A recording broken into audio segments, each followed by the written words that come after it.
ओम बच्चों, मेरा नाम जितेश कुमार है। हम लोग सर्कुलर मोशन आज स्टार्ट कर रहे हैं। हम लोग पहले भी जानते हैं मैकेनिक्स।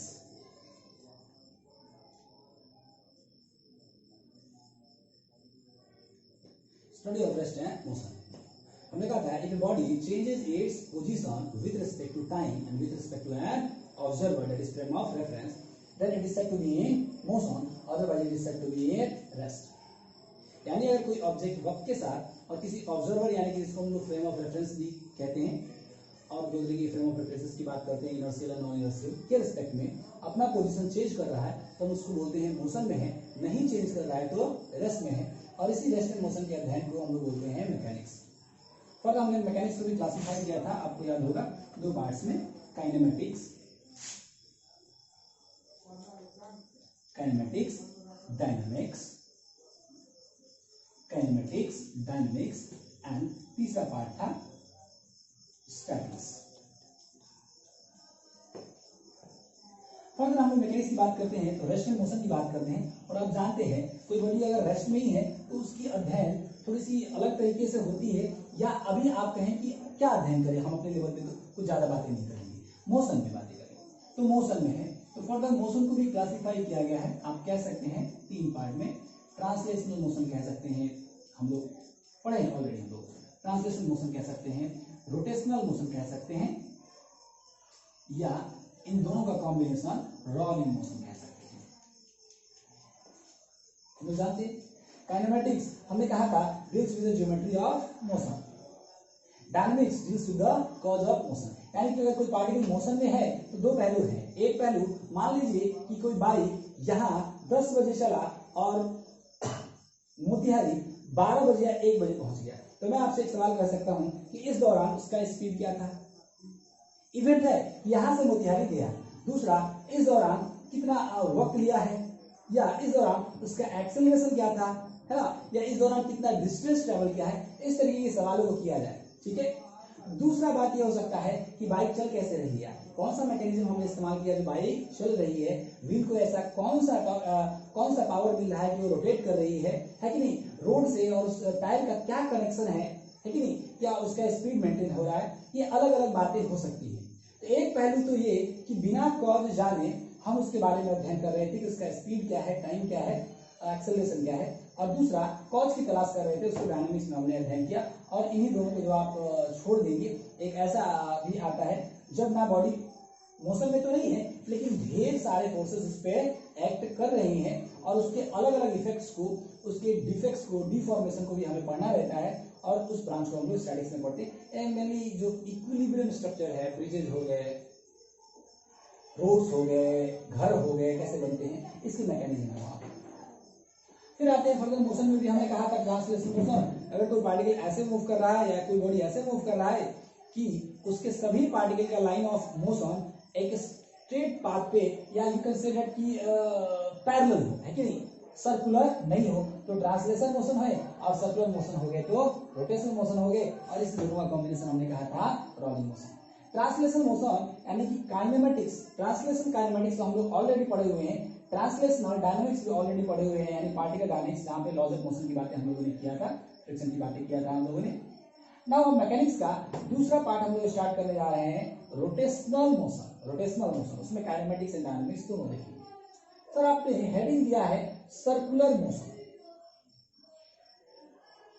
और रोटेशनल मोशन कह रहे हैं, क्या ये कोई अलग टाइप का मोशन है? बिल्कुल नहीं बच्चों, ये रोटेशनल मोशन का ही एक स्पेशल केस है। सर्कुलर मोशन रोटेशनल मोशन का ही एक स्पेशल केस है।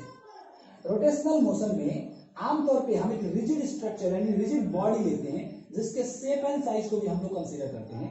लेकिन सर्कुलर मोशन में यह भी रोटेशनल मोशन ही है, लेकिन यहाँ पे एक पार्टिकुलर ऑब्जेक्ट लेंगे जिसकी शेप एंड साइज की मैक्सिमम टाइम हम व्याख्या नहीं करेंगे। अगर हम किसी कार की सर्कुलर टर्म की बातें करेंगे तो वहां पे कार का शेप एंड साइज नहीं लेंगे। किसी बाइक की सर्कुलर टर्म की बातें करेंगे तो वहां बाइक का शेप एंड साइज नहीं लेंगे।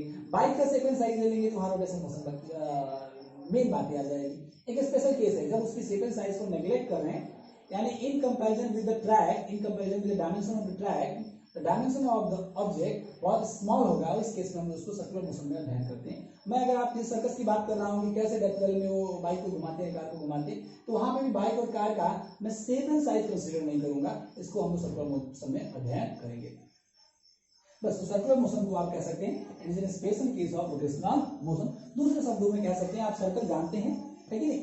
तो if a particle or body moves in a circular path or track, then it is said to be in circular motion. मैं इसलिए आपको इतना जस्टिफिकेशन दिया कि सर्कुलर मोशन कहने का मतलब, मैंने मैकेनिक्स जब स्टार्ट किया था उस टाइम क्लासिफिकेशन ऑफ मोशन किया था, और बेसिकली 3 टाइप की मोशन की बातें हम लोगों ने किया था, ट्रांसलेशनल मोशन, रोटेशनल मोशन और रोलिंग मोशन। तो आप ये ना समझे कि सर एक नया वैरायटी ऑफ मोशन है क्या ये सर्कुलर मोशन, बिल्कुल ही नया वैरायटी नहीं है, रोटेशनल मोशन का ही एक स्पेशल केस है। जैसे ट्रांसलेशनल मोशन में ही हमने मोशन अंडर ग्रेविटी पढ़ा था, one dimensional motion under gravity पढ़ा था, रिलेटिव मोशन पढ़ा था, two dimensional motion under gravity that is projectile motion हमने पढ़ा था, है कि नहीं? मोशन विद कांस्टेंट एक्सेलरेशन पढ़ा था, यूनिफॉर्म मोशन पढ़ा था, है ना, नॉन यूनिफॉर्म मोशन पढ़ा था। ये अलग अलग नाम है, लेकिन ये सभी ट्रांसलेशनल मोशन के ही स्पेशल केसेस थे। वैसे ही रोटेशनल मोशन के ही स्पेशल केस है सर्कुलर मोशन। हम कह सकते हैं कोई पार्टिकल अगर सर्कुलर यानी वृत्ताकार ट्रैक पे चल रहा है, रोड पे चल रहा है या पाथ पे चल रहा है, तो पार्टिकल का मोशन कहलाएगा सर्कुलर मोशन। इतनी ही बातें जस्ट आपको मैंने जस्टिफाई किया। नाउ अब हम लोग स्टार्ट कर रहे हैं अपना मेन पार्ट।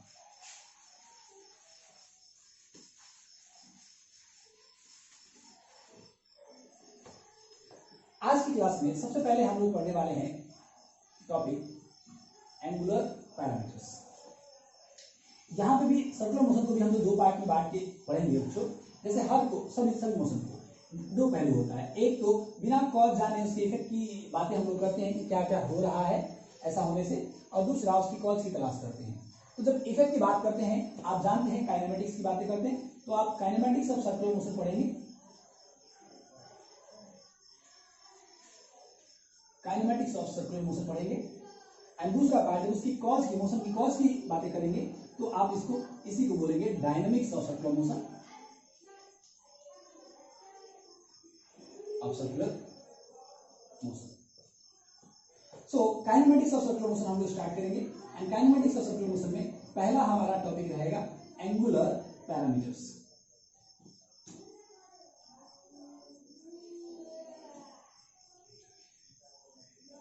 एंगुलर पैरामीटर्स आपको याद होगा जब हमने मैकेनिक्स स्टार्ट किया था, उस वक्त जब पहला टॉपिक था ट्रांसलेशनल काइनेमेटिक्स। तो ट्रांसलेशनल काइनेमेटिक्स में हमने कहा था ठीक है ये टॉपिक है, इन टॉपिक में हम किन चीजों के बारे में बातें करते हैं। हम जानते हैं कि फिजिक्स में जिन चीजों के बारे में बातें किया जाता है उसको हम लोग फिजिकल क्वांटिटीज बोलते हैं। यानी किसी भी फेनोमेनन को एक्सप्लेन करने के लिए उससे एसोसिएटेड उस फेनोमेनन से एसोसिएटेड कुछ पैरामीटर्स को डिफाइन करते हैं, जिसको हम लोग फिजिकल क्वांटिटी भी हमने कहा था, है ना। Any quantity which can be measured with the help of available technology is known as physical quantity. इसके बारे में हम लोगों ने बहुत डिटेल में वहां पे जाना था, क्लासिफिकेशन बहुत डिटेल में जाना था। तो किसी टॉपिक को स्टार्ट करने से पहले इस टॉपिक में जिस भी फेनोमेनन को हमें पढ़ना है, उस फेनोमेनन को किस पैरामीटर से एसोसिएट करके हमें पढ़ना है, उस पैरामीटर का अध्ययन करना पहले जरूरी हो जाता है। तो जैसे हमने ट्रांसलेशन काइनेमेटिक्स पढ़ा था, उसमें लीनियर पैरामीटर्स यानी कि ट्रांसलेशनल काइनेमेटिकल पैरामीटर्स हेडिंग दिया था हमने, और उस हेडिंग के तहत हमने आपको पढ़ाया था कि डिस्टेंस क्या होता है, टाइम इंटरवल क्या होता है, डिस्प्लेसमेंट क्या होता है, स्पीड क्या होता है, वेलोसिटी क्या होता है, एक्सेलरेशन क्या होता है, जर्क क्या होता है, और इन सभी क्वांटिटीज का एवरेज और इंस्टेंटेनियस क्वांटिटीज क्या होती है। अलग अलग बातें हमने पढ़ा था। जैसे हमने डायनेमिक्स स्टार्ट किया था, पार्टिकल डायनेमिक्स। तो पार्टिकल डायनेमिक्स में हमने देखा था वर्क क्या होता है, पावर क्या होता है, एनर्जी क्या होता है, मास क्या होता है, फोर्स क्या होता है, अलग अलग पैरामीटर्स के बारे में हमने अध्ययन किया। इंपल्स क्या होता है, मोमेंटम क्या होता है, इन पैरामीटर्स का अध्ययन किया था। और पूरे टॉपिक में जिस भी फेनोमेनन को हम लोग एक्सप्लेन कर रहे थे, इन्हीं पैरामीटर के हेल्प से हम लोग कर रहे थे। वैसे ही सर्कुलर मोशन हो या रोटेशनल मोशन हो, रोटेशनल मोशन का स्पेशल केस है सर्कुलर मोशन। तो इसमें जितने भी फेनोमेनन का हमें अध्ययन करना है, जैसे मान लीजिए सर्कुलर मोशन में कैसे गाड़ियां टर्न होती है, कैसे किसी रोड पे लिमिट ऑफ द स्पीड बनाया जाता है कि यहाँ पे 20 किलोमीटर से ज्यादा नहीं चलना है, या कैसे किसी डेथ वेल में कोई वो जो कलाकार होते हैं, वो आर्टिस्ट होते हैं, कैसे वो बाइक को नचाते हैं, या कैसे डांसर्स हवा में जंप करते हैं, इस फेनोमेनन को बहुत डिटेल में हमें पढ़ना है। तो ये पढ़ना है तो किस पैरामीटर के हेल्प से हम एक्सप्लेन कर सकते हैं। तो सबसे पहले हम इस टॉपिक में उस पैरामीटर्स को डिफाइन करेंगे जिसको हम हेडिंग दे रहे हैं एंगुलर पैरामीटर्स।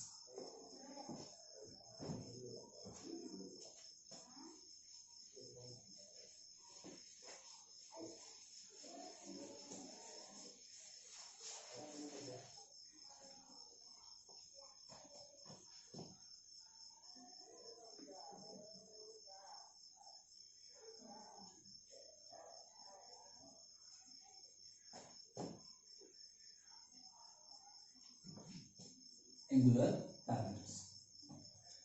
तो आते हैं, सबसे पहले हम एक सर्कुलर ट्रैक ले लेते हैं। चलिए एक हमने सर्कुलर ट्रैक ले लिया, एक सर्कुलर ट्रैक ले लिया। आप जानते हैं मोशन का अध्ययन करने से पहले हमें चूज करना होता है ऑब्जर्वर। ऑब्जर्वर को ही for the sake of convenience हम लोग बोलते हैं फ्रेम ऑफ रेफरेंस और ले लेते हैं 3 dimensional coordinate system, depends on the situation. क्योंकि 2 डायमेंशनल मोशन है इसलिए हम 2 डायमेंशनल कोऑर्डिनेट सिस्टम ले लेंगे। अब इस फ्रेम ऑफ रेफरेंस में 2 टाइप का था, inertial and non inertial frame of reference. Inertial frame of reference आप कह सकते थे जो कि स्टैटिक था। स्टैटिक ये भी हमने चर्चा किया था, पॉसिबल तो है नहीं दुनिया के सारे frame of reference non inertial frame of references होते हैं, लेकिन हमने कहा था आपके लेवल पे यानी कि +2 लेवल के बच्चों के लिए कि वैसा फ्रेम ऑफ रेफरेंस जो अर्थ सरफेस से अटैच्ड हो माना जा सकता है इनर्शियल फ्रेम ऑफ रेफरेंसेस। वैसा ही इनर्शियल फ्रेम ऑफ रेफरेंसेस हम लोग यहाँ पे ले लेते हैं। हालांकि non inertial frame of references की भी चर्चा हम लोग करेंगे बहुत डिटेल में, है कि नहीं। या अर्थ सरफेस के रिस्पेक्ट में यूनिफॉर्म वेलोसिटी से मूव कर रहा उसको भी हम लोग इनर्शियल फ्रेम ऑफ रेफरेंस मानते थे, नॉन एक्सेलरेटेड फ्रेम्स, है कि नहीं। एक्सेलरेटेड फ्रेम्स की बातें भी आएगी और इसमें तो आना ही है, इसमें ना आने की सवाल ही नहीं है कि नहीं, वहां पे चर्चा करेंगे। फिलहाल हम लोग इनर्शियल फ्रेम ऑफ रेफरेंस ले लेते हैं, उसका ओरिजिन इस सर्कुलर ट्रैक के ओरिजिन पे लगा लेते हैं। इधर हम लोग एक्स एक्सिस ले लेते हैं और इधर हम लोग वाई एक्सिस ले लेते हैं, ठीक है। और हम मानते हैं कि ये t बराबर 0 पार्टिकल यहां पे था, इस पॉइंट पे था। ये तो सर्कुलर ट्रैक है और ऐसे मान लीजिए कि एक सेंस भी हम लोग ले लेते हैं किधर मूव कर रहा है, ठीक है, एंटी क्लॉकवाइज या क्लॉकवाइज। हम मान लेते हैं एंटी क्लॉकवाइज मूव कर रहा है। और एट t बराबर 0 उस मोमेंट को हम कहते हैं बच्चों जब से हम अपना एनालिसिस शुरू करते हैं मोशन का। आपको याद होगा t बराबर 0 does not mean that the motion starts from this moment, it only mean that we start our analysis from this moment, है कि नहीं। जब से भी हम मोशन का एनालिसिस स्टार्ट करते हैं उस मोमेंट को हम t बराबर 0 लेते हैं, यानी कि हम मानते हैं कि पार्टिकल a पे है और इस वक्त हम एनालिसिस शुरू कर रहे हैं।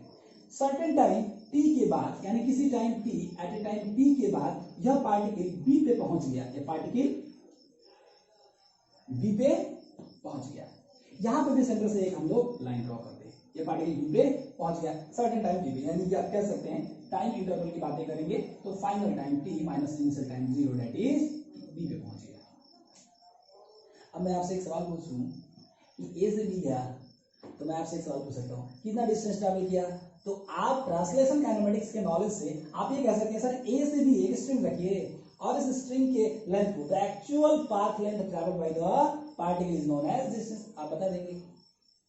मैं दूसरा सवाल करूं कि सर इसका डिस्प्लेसमेंट कितना होगा। डिस्प्लेसमेंट कहने से यहाँ तो लीनियर डिस्प्लेसमेंट जाता है कि नहीं। तो आप कहेंगे सर ये कौन सी बात है, डिस्प्लेसमेंट एक वेक्टर क्वांटिटी है, it is the shortest distance between the initial and final position. तो आप एक वेक्टर ड्रॉ कर देंगे a से b तक, मान लीजिए a से b तक वेक्टर ड्रॉ कर देंगे और इस डिस्टेंस को आप मेजर कर लेंगे, बोलेंगे सर ये डिस्प्लेसमेंट हो गया, ये तो आप बता देंगे। लेकिन यहाँ पे हम लीनियर पैरामीटर्स की बातें नहीं कर रहे हैं, हम लोग कर रहे हैं एंगुलर पैरामीटर्स जिसके टर्म में। हालांकि ऐसी बात नहीं कि यहाँ पे लीनियर पैरामीटर्स की बातें नहीं होगी, यहाँ पे डिस्टेंस डिस्प्लेसमेंट की बातें होगी, लेकिन चूंकि सर्कुलर मोशन है तो यहाँ पे एंगुलर पैरामीटर्स की बातें ज्यादा होगी। किसको बोलते हैं, तो चलिए तो पहला हम लोग डिफाइन करते हैं एंगुलर डिस्टेंस और displacement. So angular displacement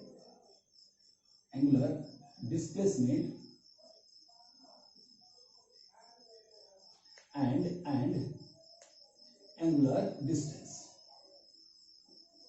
angular displacement,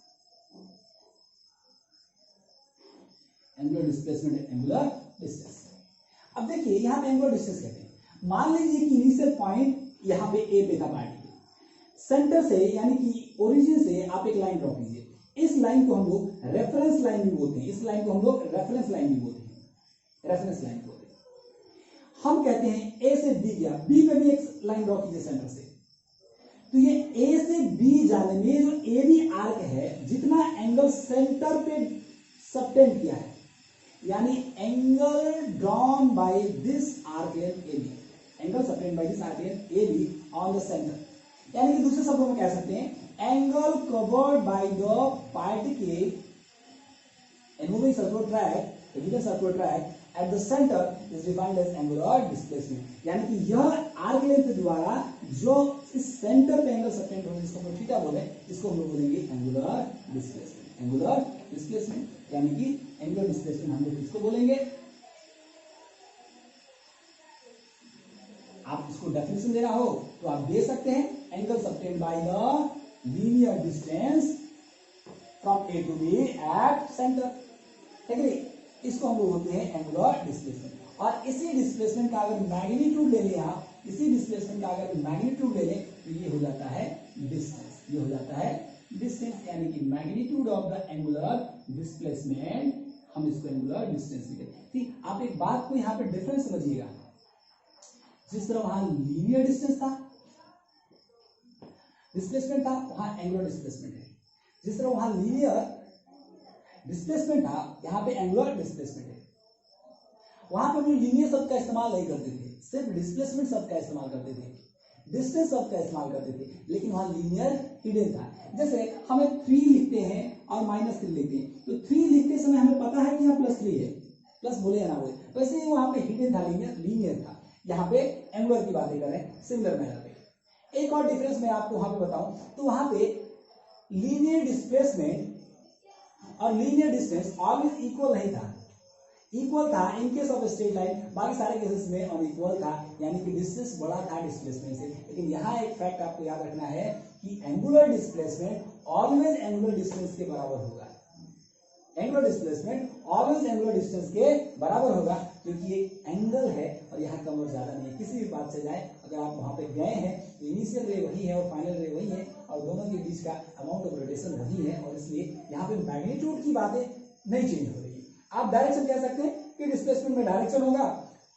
और डिस्टेंस में डायरेक्शन नहीं होगा, है कि नहीं।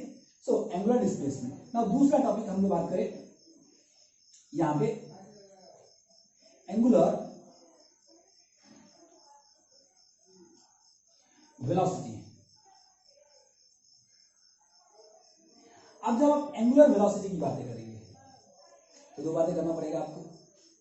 आपको याद होगा वेलोसिटी 2 तरीके की हम लोग डिफाइन करते थे वहां पे लीनियर में, कौन कौन सा, average velocity and instantaneous velocity. तो हम कह सकते हैं average linear velocity and instantaneous linear velocity. Linear वहां पे हिडन था, लेकिन यहाँ पे एंगुलर हिडन नहीं, एंगुलर तो मेंशन करना ही पड़ेगा। तो यहाँ पे 2 तरीके की बातें कर सकते हैं, है कि नहीं। तो 2 तरह की बातें हम लोग करते हैं, है कि नहीं। तो पहले आप कहेंगे यहाँ पे average, so average angular velocity, average angular velocity. बच्चों इसको ओमेगा से हम लोग डिनोट करेंगे, this is not W, omega एक सिंबल है ओमेगा, और यहाँ पे लगा देंगे एवरेज, क्योंकि वेलोसिटी है इसलिए वेक्टर साइन होगा। जैसे वहां पे एवरेज वेलोसिटी का क्या डेफिनेशन था, टोटल डिस्प्लेसमेंट अपॉन टाइम, वैसे ही यहाँ पे एंगुलर वेलोसिटी का क्या डेफिनेशन होगा, एवरेज है तो एवरेज है तो total angular displacement upon total time interval, this is your angular velocity but average. दूसरे शब्दों में आप कह सकते हैं यहाँ पे इंस्टेंटेनियस भी निकाल सकते हैं आप। सो इंस्टेंटेनियस एवरेज वेलोसिटी। आप इंस्टेंटेनियस, आपको याद होगा इंस्टेंटेनियस जब हम बातें करते थे तो एवरेज नहीं लिखते थे हम लोग, है ना, जस्ट ऐसे ही ओमेगा सिंबल ले लेते थे, जैसे वहां पे v ले लेते थे। और जानते हैं इंस्टेंटेनियस क्वांटिटी कोई अलग से तो नहीं कैलकुलेट होता है, एवरेज ही निकलता है। Average quantity calculated for very short time interval is defined as instantaneous and it gives the accurate value. इस बात पे हमने चर्चा पहले भी किया है। तो यहाँ पे अगर हम लोग यहाँ पे सेम निकाले डेल्टा थीटा, यानी कि total angular displacement upon total time, but हम लोग लगा दे limit delta T tends to 0, यानी कि एवरेज ही हम कैलकुलेट कर रहे हैं, लेकिन for very short time interval इस केस में हम लोग कह देते हैं इंस्टेंटेनियस एंगुलर वेलोसिटी। और आप जानते हैं न्यूटन की कैलकुलस की थियरी, इसी बात को वो न्यूटन कह देता था d theta upon dt, that is rate of change of angular displacement with respect to time is defined as angular velocity। मैं एंगुलर वेलोसिटी इसलिए कह रहा हूं क्योंकि आप जानते हैं इंस्टेंटेनियस तो हिडन रहता है। हालांकि जिस तरह ट्रांसलेशनल काइनेमेटिक्स में ये सिनेरियो था कि इंस्टेंटेनियस हिडन रहता था, यहाँ पे हमेशा आपको नहीं मिलेगा प्रॉब्लम्स में, आपको वेरीफाई करना पड़ेगा कि हमें एवरेज निकालना है कि इंस्टेंटेनियस निकालना पड़ेगा, आपको वहां पे थोड़ा सा तर्क लगाना पड़ेगा, है कि नहीं। तो डी थीटा अपॉन dt, फिर से आप बातें करेंगे differentiation of theta upon dt and derivative of displacement with respect to time, आपको हमें क्या देता है, एंगुलर वेलोसिटी देता है। दूसरे शब्दों में इसकी ग्राफिकल मीनिंग की बातें करेंगे, यानी कि ज्योमेट्रिक मीनिंग की बातें करेंगे, तो slope of the curve angular displacement versus time हमें क्या देता है, तो एंगुलर वेलोसिटी देता है। सेम में वहां पे डिस्प्लेसमेंट, यहाँ पे एंगुलर डिस्प्लेसमेंट, वहां पे डिस्टेंस, यहाँ पे एंगुलर डिस्टेंस, वहां पे एवरेज वेलोसिटी, यहाँ पे एवरेज एंगुलर वेलोसिटी, वहां पे इंस्टेंटेनियस वेलोसिटी, यहाँ पे instantaneous angular velocity.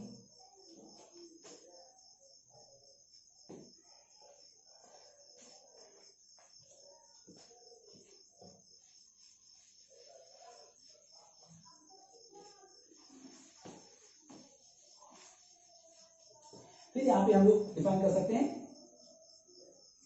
Angular speed,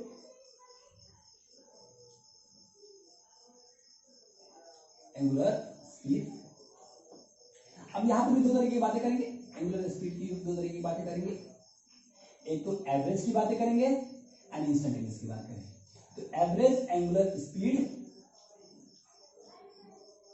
अब जानते हैं यहां पे कुछ नहीं, एवरेज एंगुलर स्पीड है, जस्ट वही बातें है, मैग्नीट्यूड ले लेंगे किसका, तो एवरेज एंगुलर वेलोसिटी का मैग्नीट्यूड आप ले लें और आप इसको कह सकते हैं एवरेज एंगुलर स्पीड,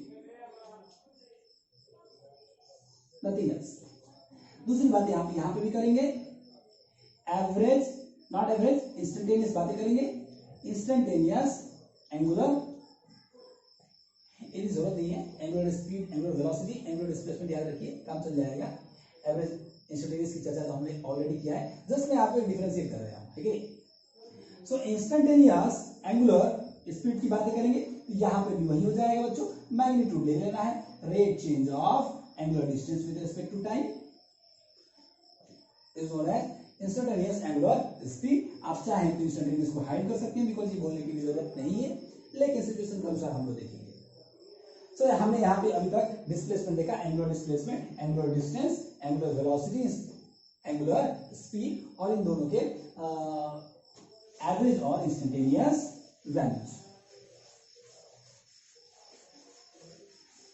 अब आप जानते हैं जैसे वहां पे हम लोग लीनियर एक्सेलरेशन की बातें कर रहे हैं, वैसे ही हम लोग यहां पे बातें करेंगे क्या, एंगुलर एक्सेलरेशन की बातें करेंगे।